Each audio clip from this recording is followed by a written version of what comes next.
Trano lehibe iray misy efitra telo miampy toeram-pivoahana moderna no tokanana atao amin'ny Fokotany Ambohipelo, commune ambanivohitra Vinankarena ny alakamisy lasa teo.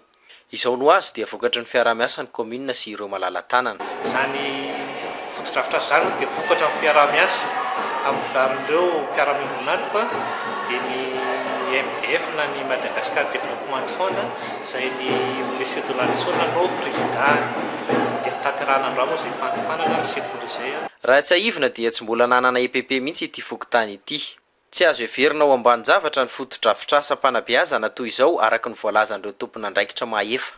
Satria ny atsimo ahafahan'ny ankizy mandrato fianarana, mandrato fahalalana, satria izy ireo no avy Madagasikara dia tokony tsy atao ambany zavatra ny fitaovana entin'izy ireo amin'ny andratona izany fahalalana sy fahaizana izany.